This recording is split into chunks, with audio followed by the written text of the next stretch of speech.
So let's start object oriented programming.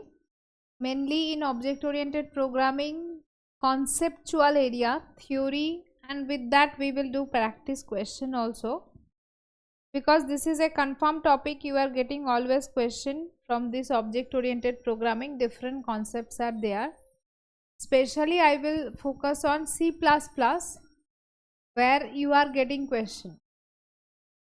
Okay, so different properties are there that we will discuss one by one, and I will ask you question also. So object oriented programming, as name suggests, as you can see, it is creating objects, right? So when it is when you are running the program, then it is creating object. So under object oriented programming, these concepts are there: class, object, polymorphism, inheritance, encapsulation, abstraction. What are these concepts? From here only you are getting questions. Main properties, these are the main feature of object oriented programming. Keywords, you can say, from where you are getting actually question. Okay, so one by one let's understand this topic.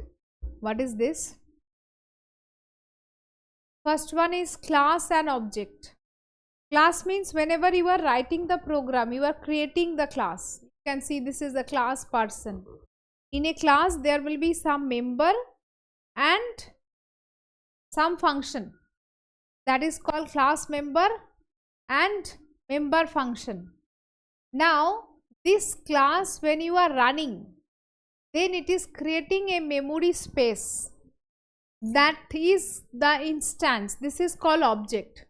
So an object is identifiable entity with some characteristics and behavior.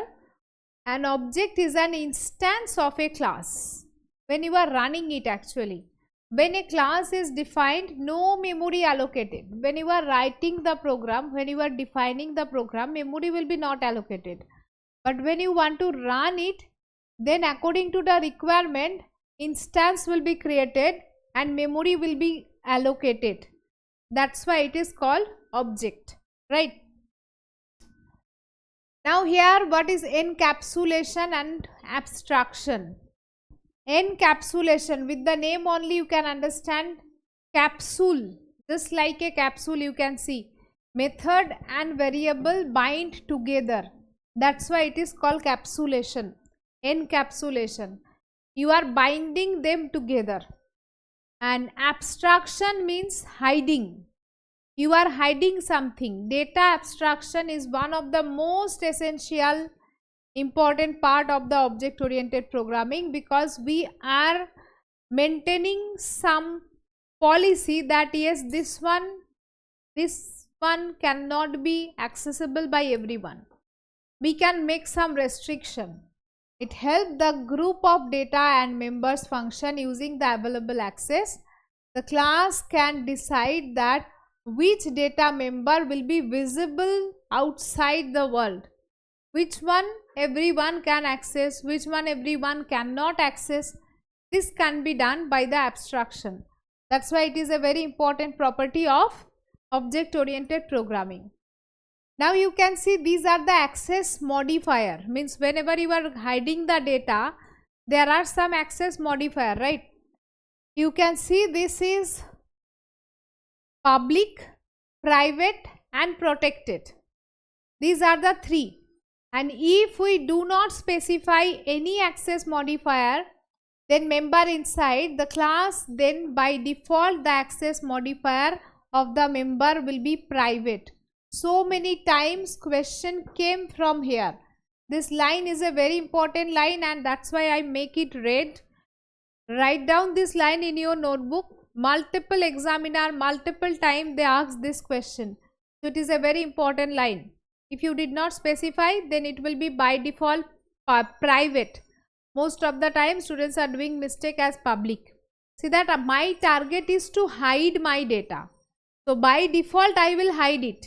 If explicitly it is given that no, it is like public, then only everyone can access, otherwise not. Remember it, write it down. Now see, what is the difference between public and private? Public means actually it is a public property, means everyone can access it. That's why it is called public, right? So all class member declared under the public will be available by everyone. Public property, everyone can access. Public park, everyone can access. But private property cannot be accessed by everyone. But here very important point, private property can be accessed by a friend function. Very important questions are coming from here, write it down. Your public property cannot be accessed by your parent also. Your parent also cannot access your public property, private property, but the friend function can access those. That's why it is a advantage of friend function. If you allow your friend, then private everything it can be accessible. Okay, so remember that the friend function allowed to access the private data members of the class. Here we will learn that friend function and friend class. There are two way. One way that I am the class A, I am declaring class B is my friend. So throughout the class B, anyone can access my data. Or I am declaring a particular function of class B is my friend. Then that function can access my data. That is a difference. Okay. Now protected. Then what is protected? Protected means in between public and private. So protected access modifier is similar to that private access modifier. The difference, class member declared in the protected are inaccessible outside the class, but they can be accessed by any subclass or derived class. It is not public, but subclass or derived class can access everyone. That means my protected property can be accessed by my child. My child can access my protected property. But my protected property, my private property cannot be accessed by my child. And the protected one cannot be accessed by the outsider also. Means public cannot access my protected data. Got the difference? Protected, private and public. At the time of inheritance, protected will be useful. Protected data a child class can access. That's why at the time of inheritance it will be useful. But private, no. Inheritance will not work here. For the private, friend function or friend class can access. Clear? Must write it down, these notes. Whenever you are reading, if you write those notes, important points, then it will be easy for you and you will not feel bored. And even also before exam also you can just do it. Okay.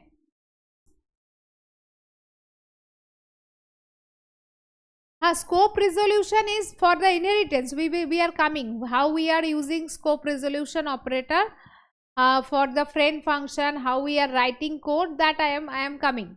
At the time of inheritance, how to write and how to do that, I am coming to the code. Here just theory I am telling you. After that I will show you code. Next one is polymorphism. Poly means many. Polymorphism. Poly means many. So you are using one thing many ways. A same type of name you are using many ways.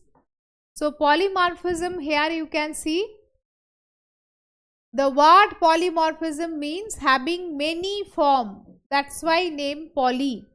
So in a simple word, we can define polymorphism as a ability of a message to display in more than one form. Different way you are using. Now there are two types of polymorphism. Here runtime polymorphism and compile time polymorphism. Compile time polymorphism is overloading and runtime polymorphism is overriding. Write it down here only. Two types of polymorphism is there. One is compile time .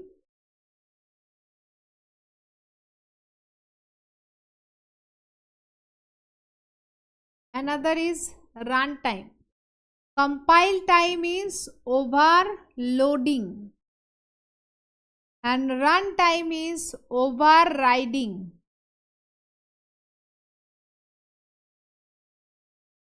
Okay. Overloading and overriding. So what is the difference between overloading and overriding? I am telling you. Overloading means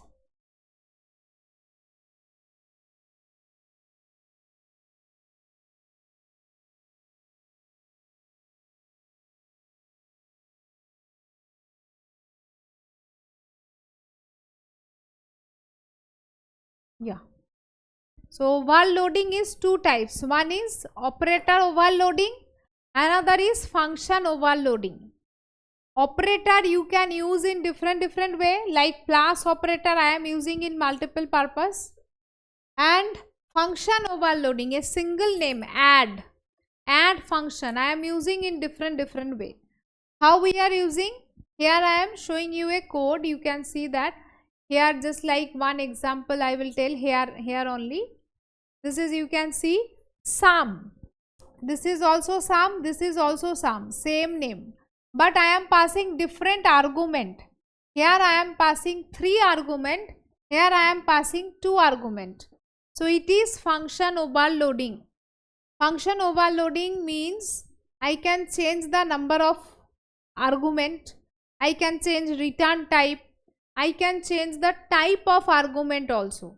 By changing these, we are able to utilize the same name in different way. As per whatever argument, when I am passing 20, 30, automatically it will call this one.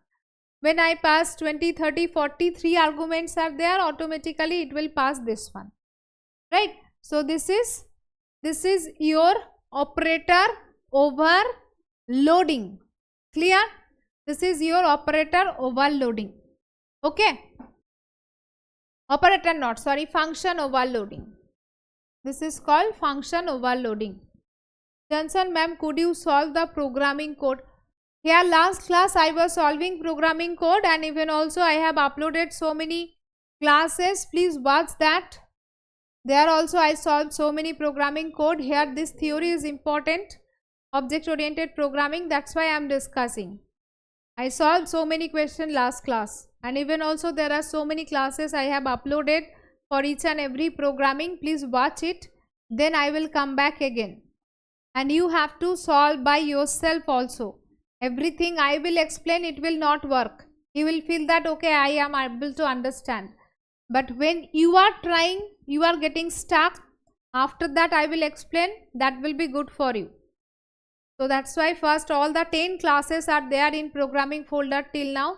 Complete it. See that here inheritance, these theories are easy, and here from here you are getting minimum 2 to 3 questions always. So 4 to 6 marks you are getting from these theories.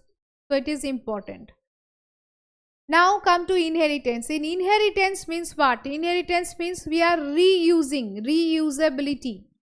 Inheritance means here reusing, that I have already written some part, now you are using the same thing. Instead of writing that same thing, you can just reuse that one. That is called inheritance. And here your parent child relationship, superclass, subclass, it is coming. So subclass means child class, superclass means parent class.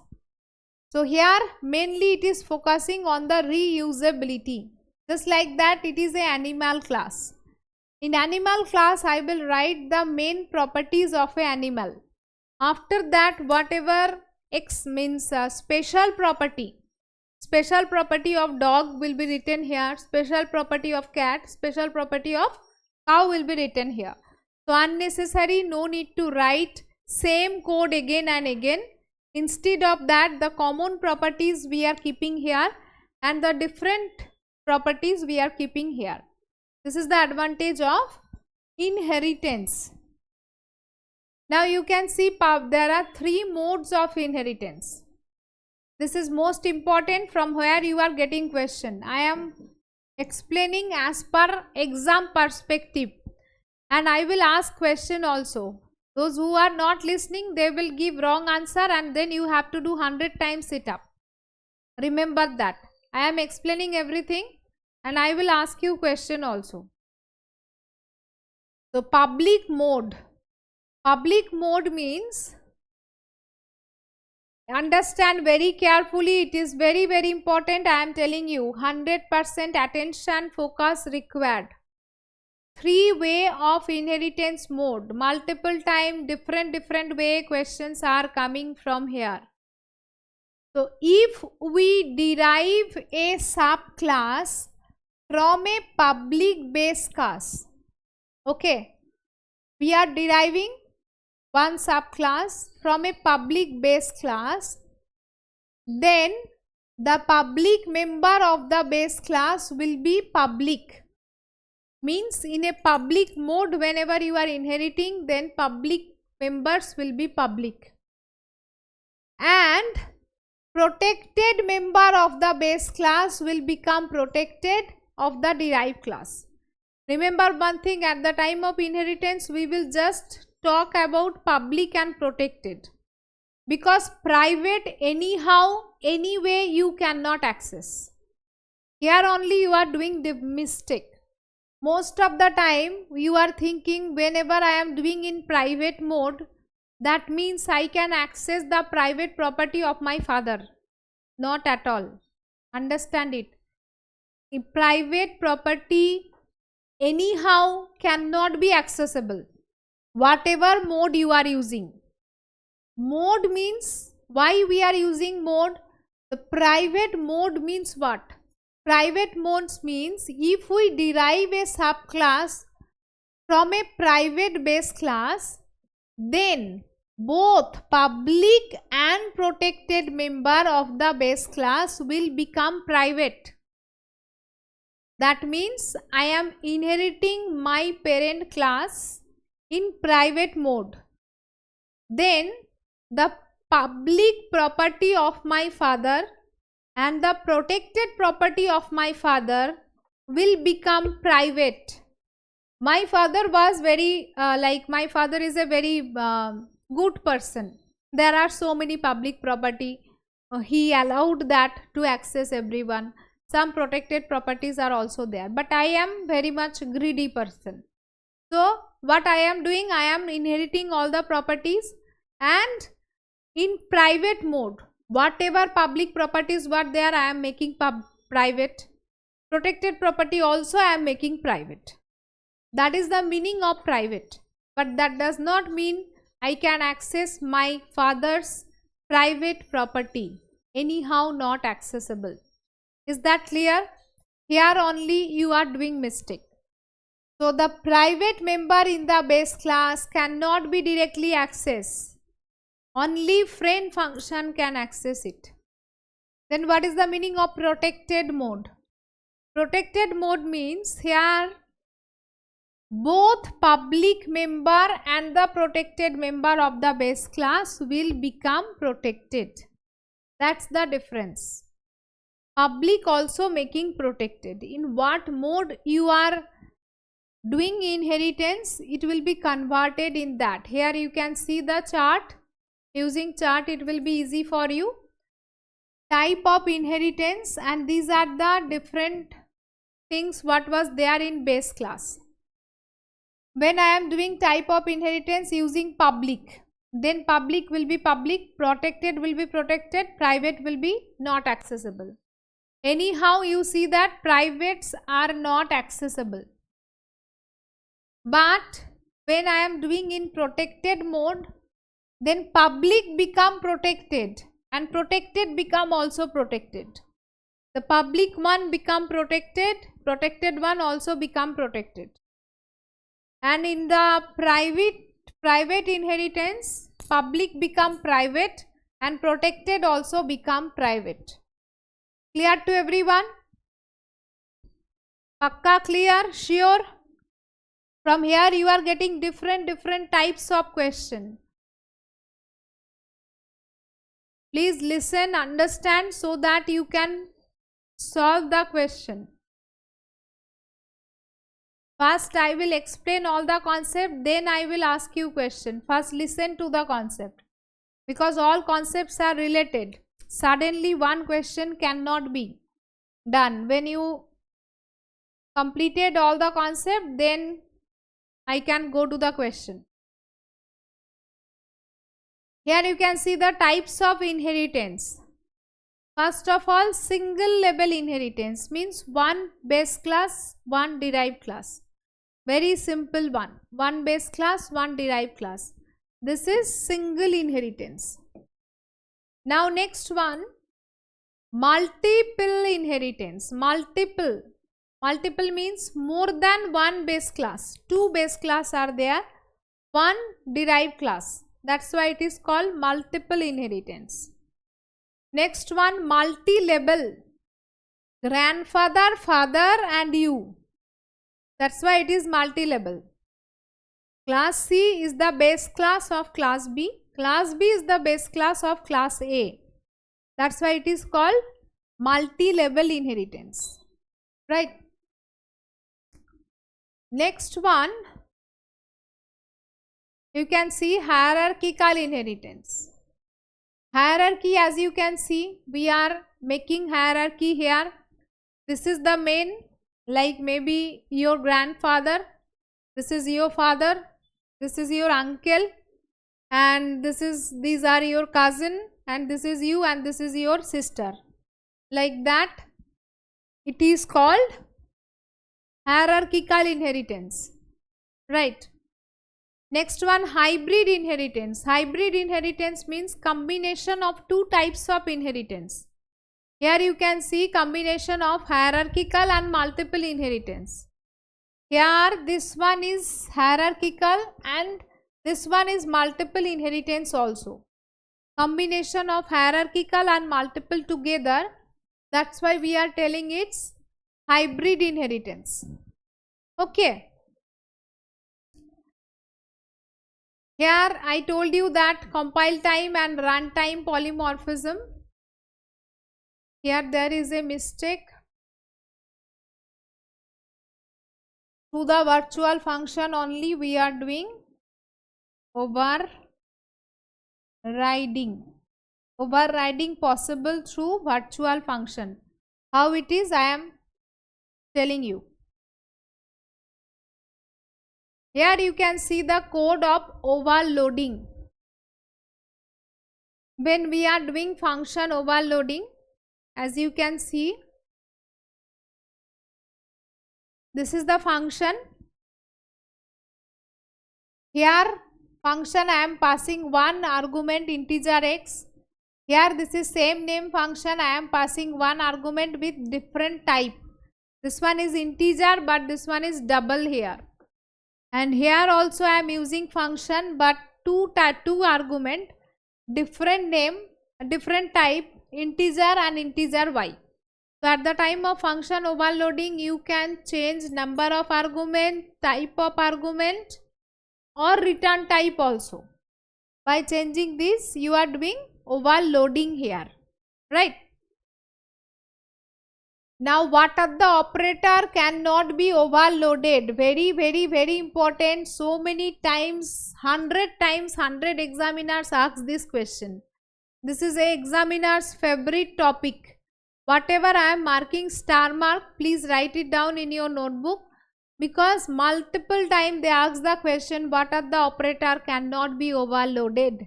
Remember that. Dot operator, scope resolution operator, ternary operator and size of operator.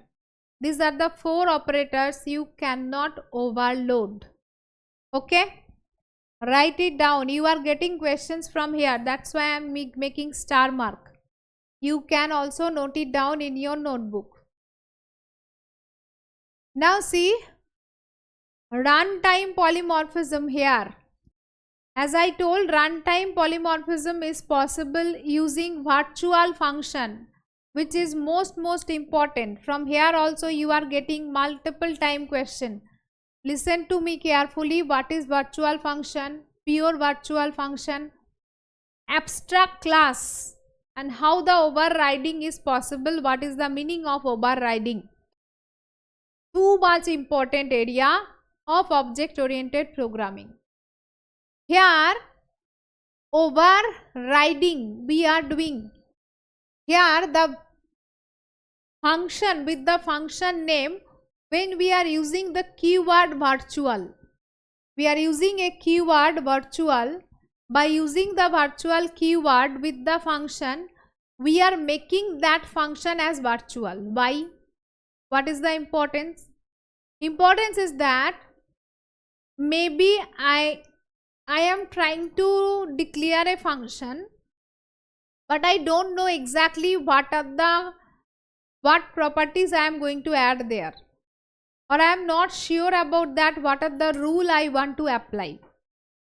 I am applying some rule and I am making it open for my next generation, that I have written some rule, some properties in that function. My next generation, that means my base derived class, can override that function. That means they can write their own rule. That's why I am making that function as a virtual function. Got it? Other function cannot be possible.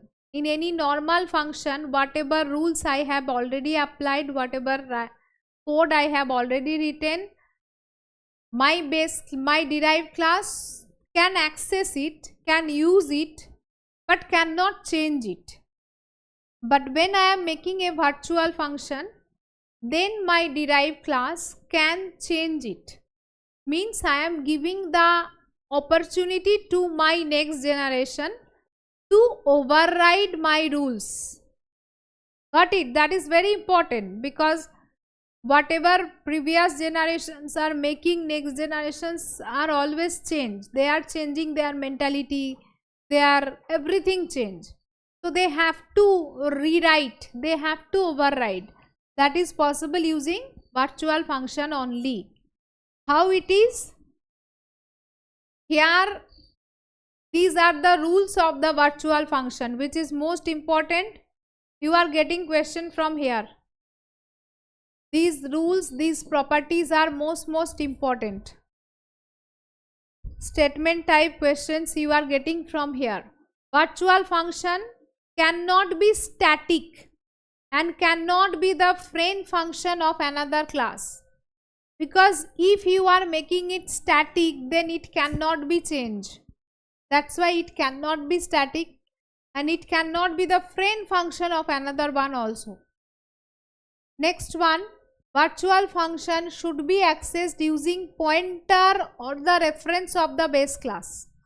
Normally we are using with the object, here we are using with the pointer. Okay, dot operator not. Here dot will not work. Here through the pointer of the base class we can use to achieve the runtime polymorphism. That's why it is going to achieve runtime polymorphism.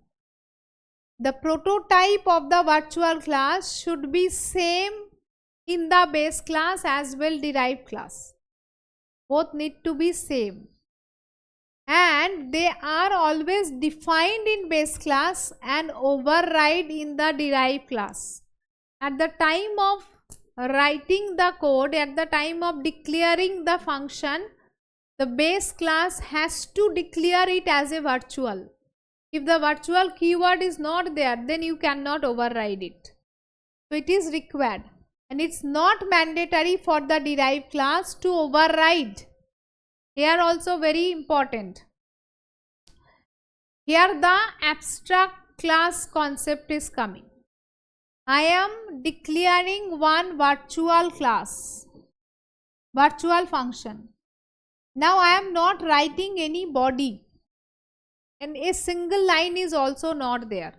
I am making virtual function equals to 0 like that, or I am not writing any body. That means that type of class is called abstract class, and this type of virtual function is called pure virtual function. A virtual function which don't have any body. The virtual function don't have any body, that is called pure virtual function. And if any class have at least one pure virtual function, that means it is called abstract class. Okay, one class have at least one pure virtual function, that means the virtual function is there without any body, no body. That means one pure virtual function is there, and this is a abstract class. Now here, if A is a abstract class and B is the derived class, this is the base class, this is the derived class. Now B also not overriding that pure virtual function. That in the A there was no body. Now derived class also not writing any body.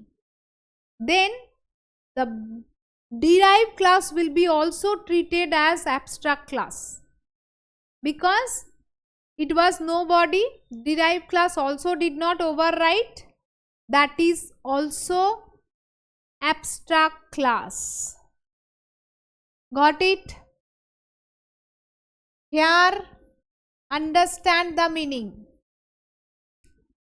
This is A, this is B. Two classes are there. In A, there is a pure virtual function. Pure virtual function means it is like virtual function with no body. Body is not there. Then it is called abstract class. This is an abstract class. Now B is my derived class. Now B also did not override this virtual function. B also did not write any virtual function. Okay. So if B is not overriding means then B is also the abstract class. Because as B is inheriting A, B is the child of A, and it has one pure virtual function which is not overridden by B also, then B will be also abstract class. If B is overriding, if B is writing some code in that function, then it is not a abstract class. If B is not writing any code, means for that virtual function only, then that will be also treated as abstract class. Clear? Very, very important concept. Multiple time questions are coming from here about abstract class, virtual function, pure virtual function. Got it? Ma'am, B has any other statement? It can. B has its own statement, own function, everything is there. But if B is not overriding particularly that pure virtual function of its father, of his base class, other than that everything is there. Even also in A also, that does not mean A don't have any programming, any coding is not there. In A, so many codings are there. Coding will be there. But one virtual function is there which don't have any body. Abstract class does not mean that it don't have anything. It can. It have so many things. Maybe 1000 lines are there. 100 functions are there. But one function, minimum one virtual function is there where no body. Then it is abstract class. For derive also same. Who is deriving? The derived class has its own code, everything is there. But if that pure virtual function it is not writing, that means it is a abstract class. Okay? Clear? Clear? In which scenario? That I am declaring a function, after that I don't know what to write. That's why I have declared and I am making it open for my child. I have declared a function. I know that okay, my child will write it. I am making it open. I am making it blank. So it is for the next generation. I am opening it. So I am just writing the name. After that nothing is there. Okay. So here next property of a virtual function is a class may have virtual destructor but cannot have virtual constructor. Virtual constructor not possible. Why? Because whenever you are creating constructor, you have to know the space. How much space means how much memory is required. As it is virtual, you don't know about the body, size of the body. That's why constructor is not possible for a virtual function. But destructor is possible. Okay. Which have that class. Which class has that virtual function. Now if we create a virtual function in the base class and it's being overridden by the derived class, then we don't need the virtual keyword in the derived class. Base class make it virtual. That means I am allowing you to override. Now when be overriding it, it's not required to write the keyword virtual. Because I am writing it and I am not making it virtual so that my child will also again override it. I am going to stop this one. Okay, it was my task, I did it. So make it as a normal function. No need to write virtual.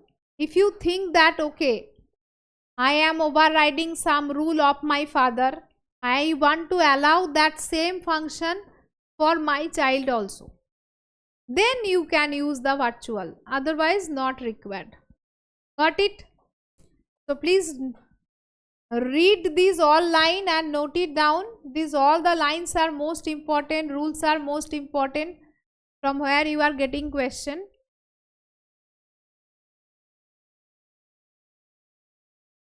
Compile time, that is early binding, and run time means late binding, is the behavior of virtual function.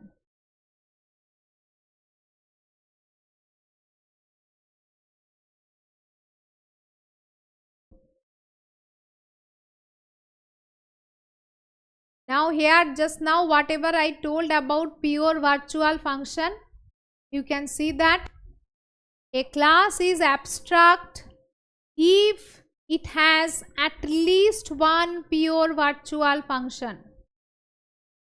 These lines I already make it red color, which is most important for you. Next one, we can have pointer and reference of the abstract type class. Everything abstract class if we do not override the pure virtual function in derived class, then derived class also become abstract class. An abstract class can have constructor. Why abstract class can have constructor? Because although one pure virtual function is there, but other functions can be also there, other coding can be also there, that's why it can have the constructor. Okay, because it is pure virtual. As it is pure virtual, that means I know it is body 0, so I can make constructor for the abstract class. These lines are most important line, please write it down. So here you can see the code, how we are writing the code. This is the base class. Here this is a virtual function, you can see virtual void show 0 means no body. Now in the derived class, that is public base. Now here this body you are writing, here we are not using any virtual keyword. See that here the virtual keyword was there, here we are not using any virtual keyword because this derived class already writing the body, so no need to use again virtual. Now how we are accessing it, you can see through the base class pointer, not through the dot operator. We are using through the pointer of the base class. From the base class we are using new derive, and through that pointer we are calling this show. This is the way how virtual function is working and how we are writing the coding of a virtual function. Clear? Is that clear to everyone?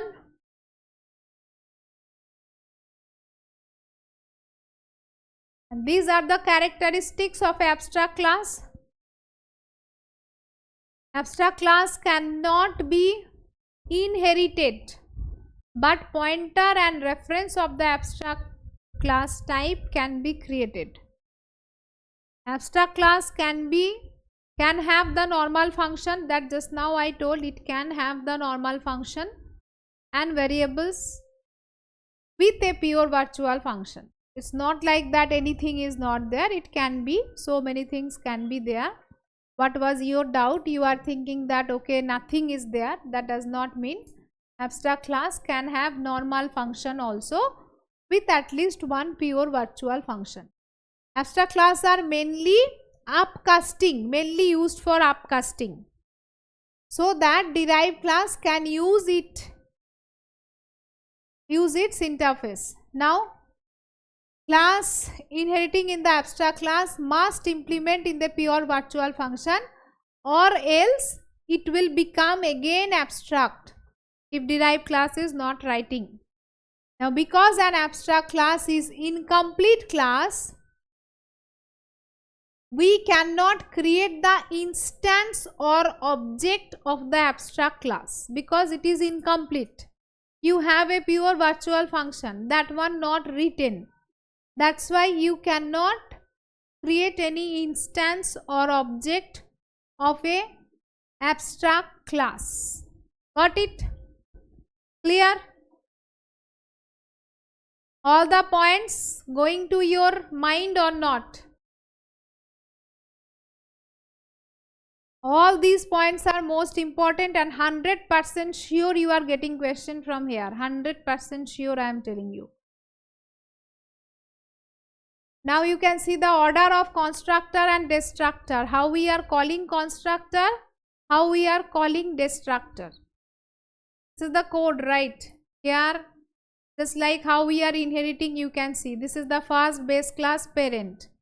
Now from this parent, here is the constructor. Now you can see parent class 2. This parent class 2, this is parent 2. Now here, this is inheritance is going on. Child inheriting public parent, comma public parent 2. Two base classes are there. Here the inheritance going on. How we are writing the inheritance. And this will be the output of that inheritance. But the order of inheritance, whenever you are calling constructor, the inheritance is going on like this is your grandfather, this is father and this is you. So constructor will be called in a normal way. First grandfather, then father, then you. But destructor will call in opposite way. First A will be, then B, then C. That is most important. From here also you are getting question. The order of the constructor and destructor. Got it? In less time I am giving you so many points. Those are most important for you. Maybe I am telling you in a faster way, but it is important. All these points are important, which you need to note it down and you need to remember also. This is about friend function. As I already told you that friend function can access the private member. You are giving access of the private member of your private property only to your friend. So at the time of friendship, be very careful. And friendship is not mutual. That is also remember that. There are two persons, A and B. You are telling that you are my friend, that okay, you are giving access to B of your all private property. That does not mean that you can access also B's, because friendship is not mutual. That is always happening. You are thinking, you are giving everything to your friend, and your friend is not giving. If your friend is asking, give me one note, you are giving all the notes. But your friend not giving you access of anything. That's why friendship is not mutual. A is declaring B is my friend. That means B can access the all data of A, but A cannot access. You are declaring, you are giving everything to B. That's not B's problem. So friendship is not mutual. Remember that. And if you are allowing, then they can access. How it is? See that here this is a class. Here this class node declare that friend class linked list. That means this node is declaring that class linked list is my friend. You are declaring this person is my friend. Then this linked list can access the private data. You can see here. Here also you can see that this is the node. Here friend int linked list search means total linked list class I am not declaring as my friend. Only the particular function search I am declaring that under linked list. Only the search function can access my private data. Other one cannot access. Then I can do like this way. Two ways are there. Total class can be my friend, or in a single class one particular function is my friend. This is the two way. Here total class I am making as a friend. Here a particular function I am making as a friend. Okay. So here you can see how we are accessing the private data. Class A, this is class A, this is class B. Now friend class B, this is class A total, class B not. Class A is declaring class B is my friend. Now what is happening? Class B can access the private member of A through this one. Since B is the friend of A, it can access the private data. See that this was the private data. A was the private data. But B can access the private data of A as this is declared as a friend function. Okay. Coding clear? Because sometimes maybe they can ask question from the coding also. They can give you coding and they can ask you questions. So coding also need to understand. Clear to everyone?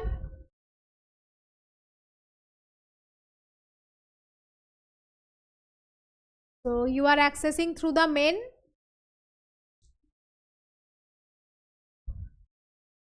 This is also one example of a friend function and friend class. These are some important points about friend function and friend class. Friend should be used only for limited purpose. If you are making so many friend means it will violate the property of data hiding and abstraction.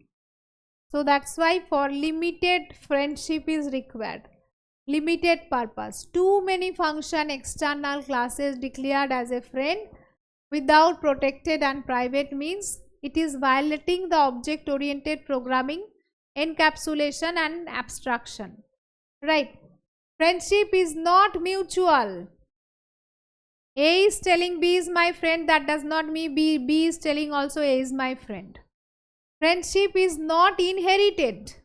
Your father declared that B is the friend of your father. That does not mean that B is your friend also. So it is not inherited also. The concept of friend is not there in Java. This is also important. Question are coming from here also. In C++, friend function concept is there, but in Java this concept is not there.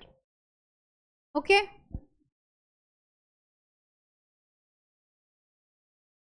Now I told so many things. Now you have to answer.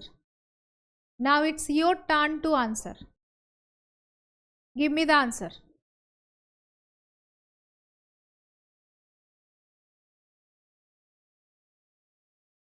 I need answer from everyone. I am waiting for your comment.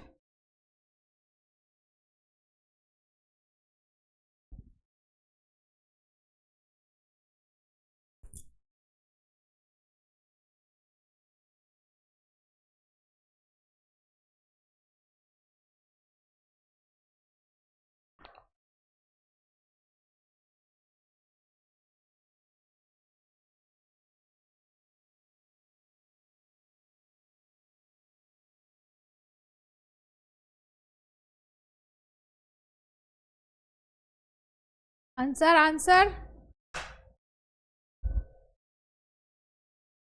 Okay, Sandeep.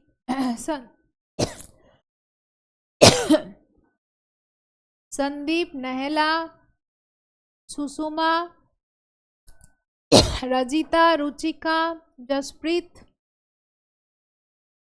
1, 3, 4. Which one is correct? Just now I told everything, still you are doing mistakes. See that. 1 is the correct answer. So many students are telling 4. Why? The friend function and the member functions of a friend class directly access the private and the protected data. Yes, friend function can access the private and protected data. It is correct. Friend can access everything. You are giving access to your private data, yaar. So protected public, automatically you are giving access. Highest level access you are giving. That means you are giving everything to your friend. Okay, my home is open for you. You can come anytime and you can take anything from my home. Private, protected, public, anything. You are too much. In friendship, you are like, you are in somewhere. So it is correct. Why you are telling, most of you are telling incorrect? Because you are thinking about protected. Private data you are giving access, so what about protected? Now the friend function can access the private data through the member function of the base class. Yes, so both are correct. Right, see that most of you did mistake here, so write it down in your notebook that private, protected, everything you are giving access. Now do this.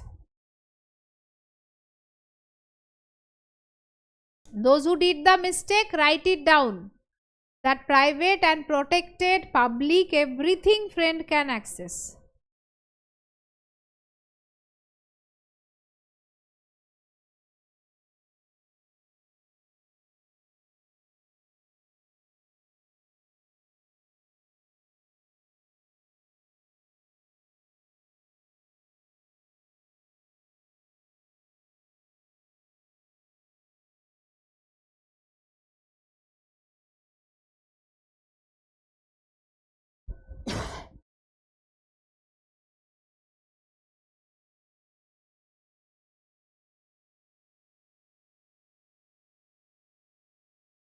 Yeah, good. Now see which one is correct. Option 2 is correct. The constructor are invoked automatically when object is created. Option A correct.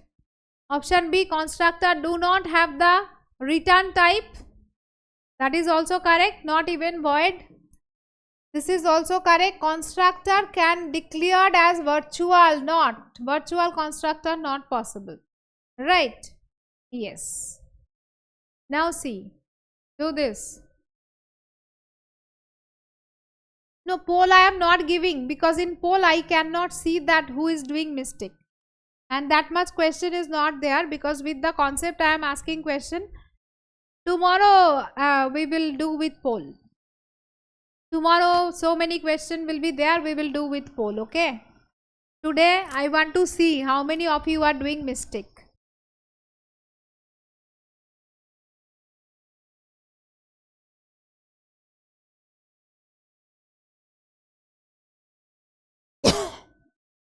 Yes, see that. Here also again confuse. Again confuse. 2, 3, 4. Correct answer is 3.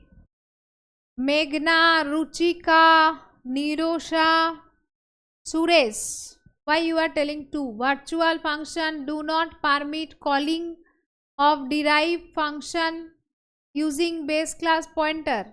I told that. It is doing like that way only. Why do not permit? 4. Pure virtual function can never have a body. Yes. Here you are confused. Here you are confused because it is actually correct. They can never have a body. They thought as a border purpose. Pure virtual function cannot have body where it is declared, but it can be override by the derived class. Never have a body, that's why it is treated as wrong. Fourth one, most of you will be confused, and it is actually confusing. The statement is not given properly and correctly. They are giving stress in never. That means it can have body, it can be extended by the derived class. That's why this one is treated as wrong, and this is correct. We can never build the object of the class containing the pure virtual function. In exam hall, whenever you are confused between two statements, always go for 100% sure one. Give the priority to this one, like that. This is making a confusion, right? Yes. Now do this. This one we challenged also, they did not accept. Actually we can say this is also correct. We challenged but they did not accept it. Now do this.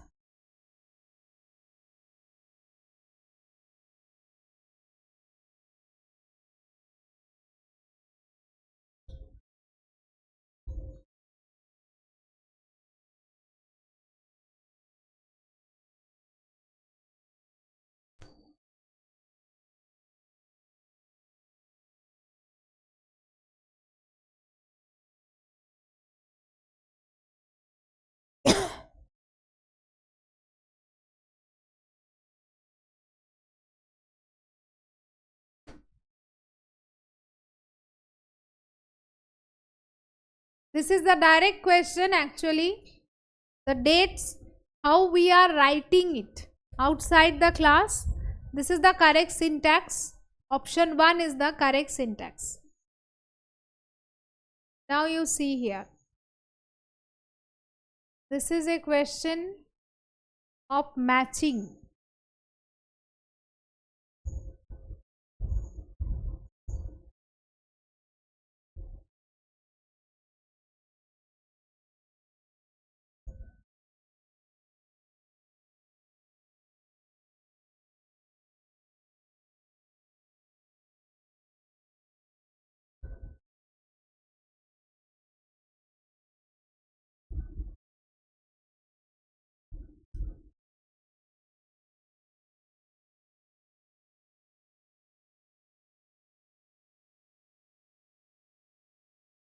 Yes.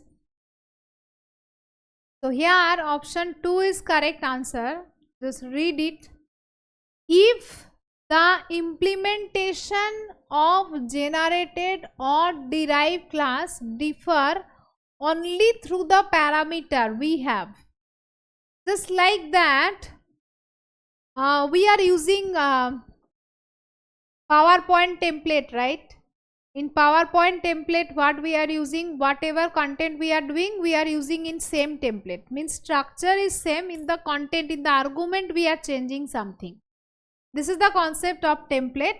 So it is use template. Next one, if the actual type of object used cannot be known at the compile time, then what we have to do?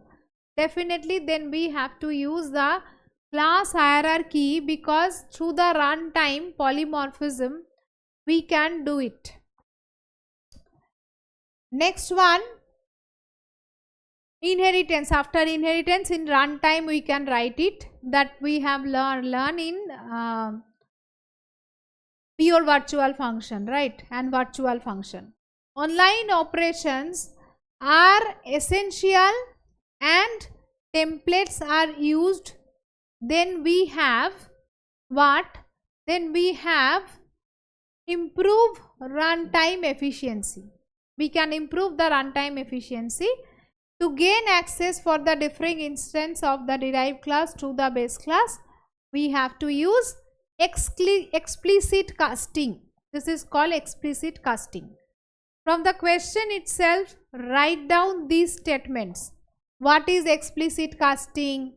When we are using the class hierarchy, runtime efficiency.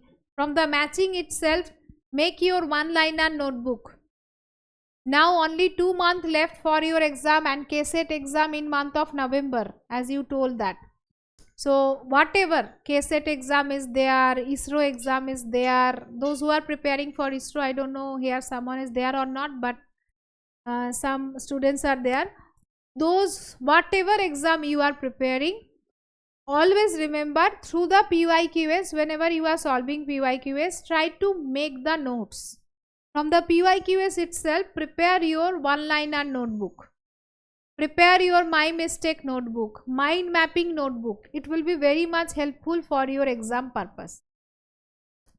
Now do this.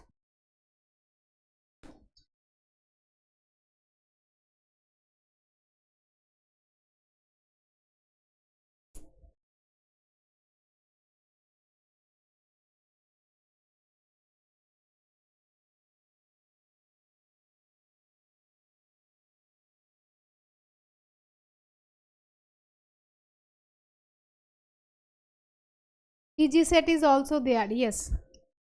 All exams are there. WB set is also there, I think.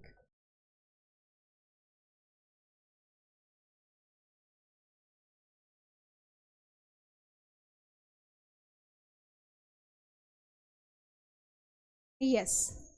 This is none other than runtime polymorphism, definitely. Very good. All are giving correct answer. Next one.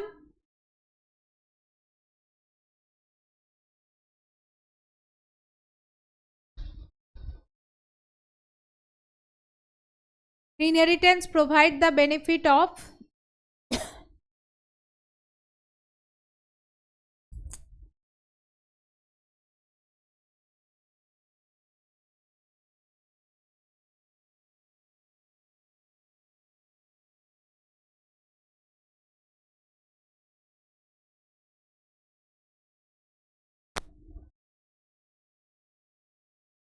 yes. Here also you are little bit confused. I know that. Here runtime polymorphism and dynamic binding both are there, and ABCD all options are not there. You will think that all options are correct. Why ABCD is not there? Here your doubt are coming because A and C is confirmed, but we are getting doubt between B and D. So here also we have to go for high priority, because runtime polymorphism can be achieved through the inheritance only through your abstract class and through your pure virtual function. That is in inheritance only possible. That's why we are giving high priority to this one. Dynamic binding, it is not mandatory always inheritance. Okay, that's why this one is not coming. A, B, C is coming. It is most challenging. Most of the time students are able to identify two answer, after that also they are doing mistake with the option 2.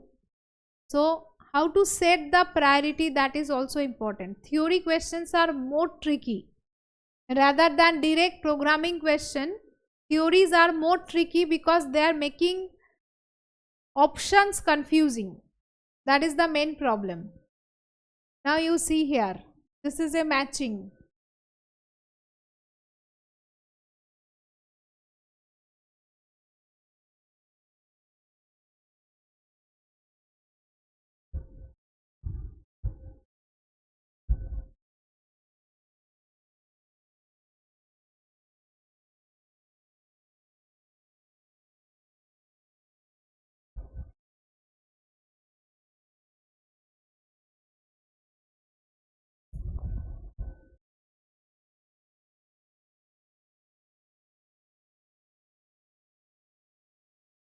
Yes, answers are coming. Here you see localization. Localization means what?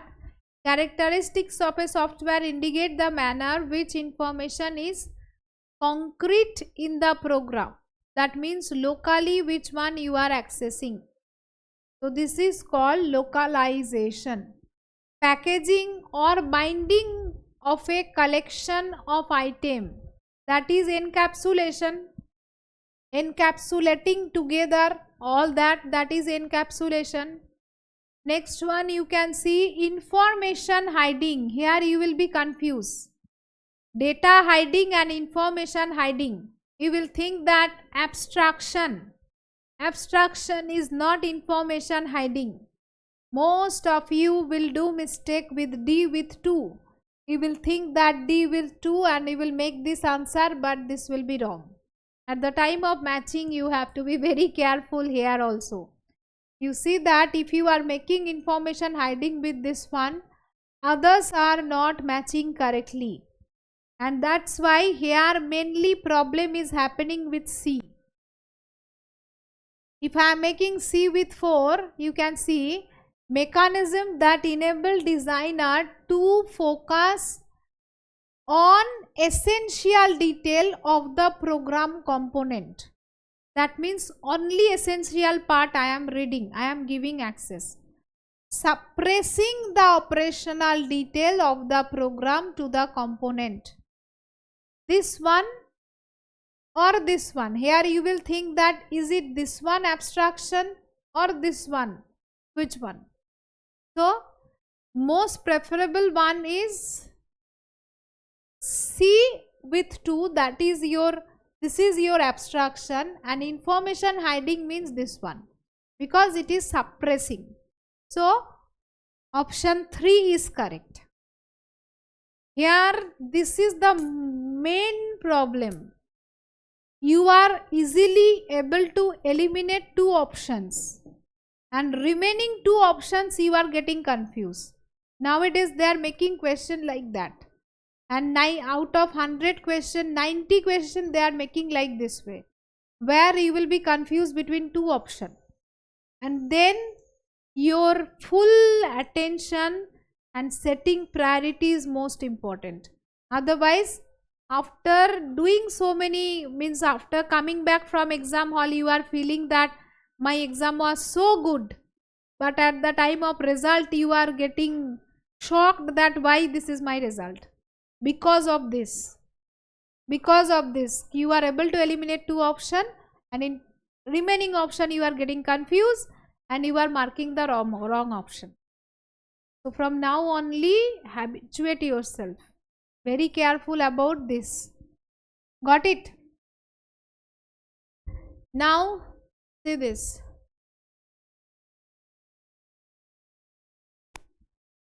Suresh, how the less reduction is valid? Less reduction is valid means where?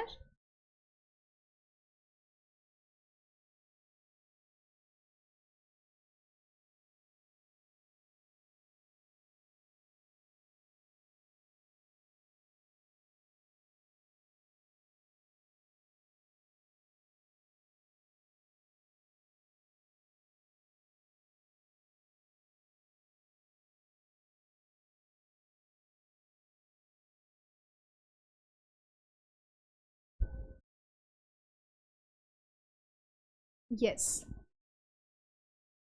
So here your answer is this one. Which of the following is true? Overloading gives capacity of existing operator to another way. This is correct. Inheritance in the object oriented programming provide the support of reusability. This is also correct. And here the C, when object of a derived class is defined, first the constructor of the derived class executed, not constructor of the base class. At the time of constructor, first base class, then derived class. At the time of destructor, it is going in opposite way. That's why option C is wrong, right? This is wrong. This is your correct answer. That's why I told you that I discuss all the concept, because see that all concept together they are making and they are asking question. So one single concept, if you know other concept you don't know, you cannot do the question. Okay. Overloading is the type of polymorphism. Definitely it is compile time polymorphism. Compile time polymorphism. Right. Next one.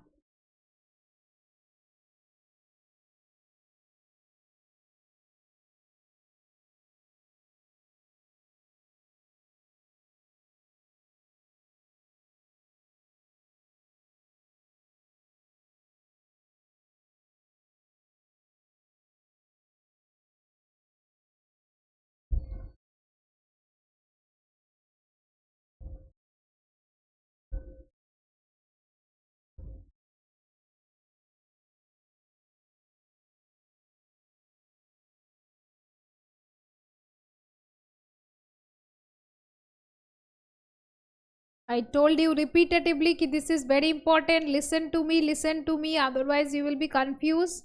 See that from these different types of inheritance question is there.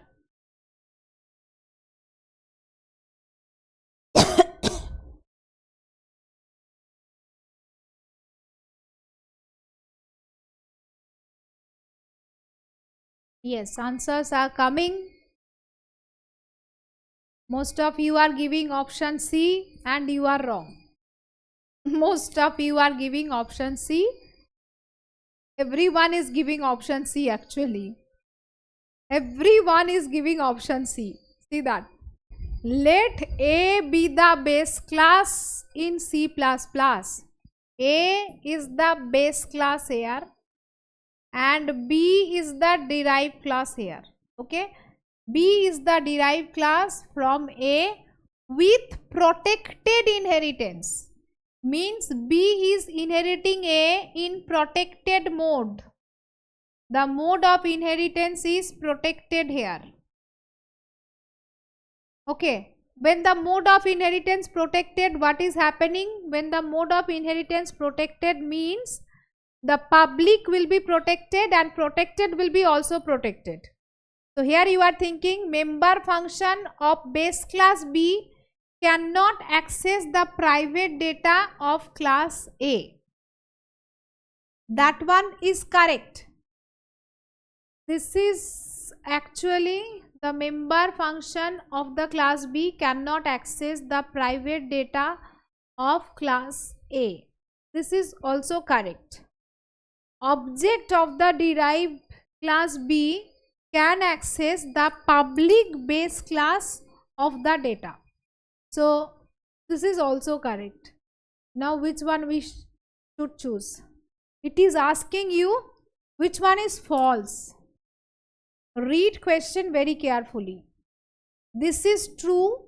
This is also true. This is also true. This one is false. Which one is false it is asking. See that. Which one is false it is asking. Member function of the class B can access the protected data of the A. Yes. Because protected mode means public data of A will become protected and protected data will be also protected. But private data you cannot access. This is the meaning. So it is asking you which one is false. Very careful here. So this one protected is true. It is correct. Member function of the class access public data of class A. This is also true. Member function cannot access. This is also true. Now here, object of the derived class B can access public base class data not. It is doing in protected mode. Base class data will become protected here. This one will become protected here. It will be not public. That's why this one is false. Read question very carefully. All of you are giving C. It is asking you false. Okay. Question most important. If I ignore not true, false in the question, then I have to see not qualified. Always tell yourself. Reading question properly, very, very important. Not correct, incorrect, false. You are ignoring this keyword and you are doing mistake. And you are losing your 2 marks. And because of that 2 marks only, ma'am, I am not able to reach the cutoff only for 2 marks. Anyone will not give you that 2 marks. 2 marks most important. So that's why each and every question, very careful, read question properly. I will not do any mistake in my known area. This is your known area. Still you did mistake because you did not read the question. Okay. Always tell yourself, I will not do any mistake in my known area. I will not ignore this keyword. I will read each and every question properly. That's most important. It is 100% guarantee whatever we are doing in class, you will get question from here only. But main problem you will face that, okay, this is programming question. Programming we can do later. These are all programming. Theory, most of the theory questions, I think this is end of the theory. Okay. So you understand that how much important this theory is. Just now whatever theory question I explain you and theory topic I explain you, you saw that so many questions are there from these theories. So and it is repetitively they are asking, repetitively. So please learn it properly so that you can assure your marks here.